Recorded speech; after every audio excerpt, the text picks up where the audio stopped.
right, Dr. Beck. So, what made you help to children and orphans in Slovakia and how? So first of all, let me say thank you very much for inviting me here, and thank you to the people of the orphanage. It's a delight to see the happy smiling faces of the children who are receiving these donated books. My goal has always been to make sure that children who are least well off in the most deprived areas have access to good books, good English books. They know that their future lies in learning English and being able to speak English. So I'm so happy that Christchurch Books from Vienna has been able to support this wonderful initiative. We've been working in Slovakia now for nearly 30 years and delivering and donating books to educational institutions, orphanages and other institutions who are less able to support such literacy activities.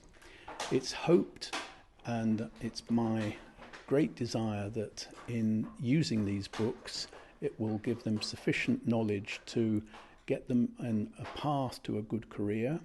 And also with my financial literacy initiative, it's running in parallel in order to make sure that when they leave here and when they go on to higher education, when they leave the home to go into a working environment, they're able to have the tools at their disposal to support themselves and inspire those around them to be responsible in how they manage their lives and how they manage their financial aspects of their lives. So I'm just happy to be a part of this success story.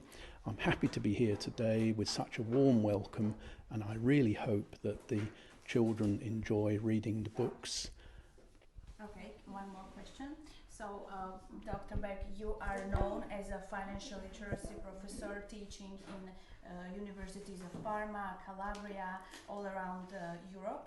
Yes. So, what do students have in common all together in financial literacy? What are they missing the most?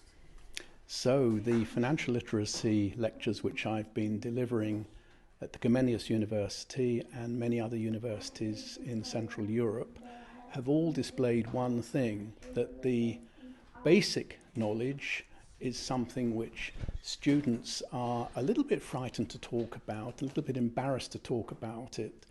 And I'm happy that at least I've identified that students are able to be more responsible with how they manage their funds, how they manage their money, and they're able to use the opportunities of my lectures to ask questions which they would otherwise have been perhaps embarrassed to ask in other scenarios. So my goal has been always to ask them, if they get into difficulties, to seek help. And I'm there to help those people who need help and answer the questions as best I can and point them in the right direction and make sure that they avoid the wrong direction.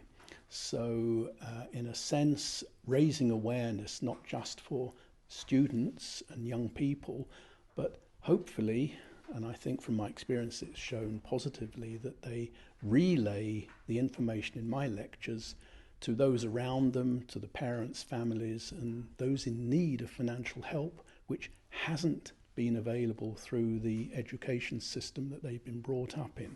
Hopefully that will change in the future, and I can see light at the end of the tunnel, that governments are now really keen to raise the issue of financial literacy, and I'm pleased that you're here today to do that for us. Thank you.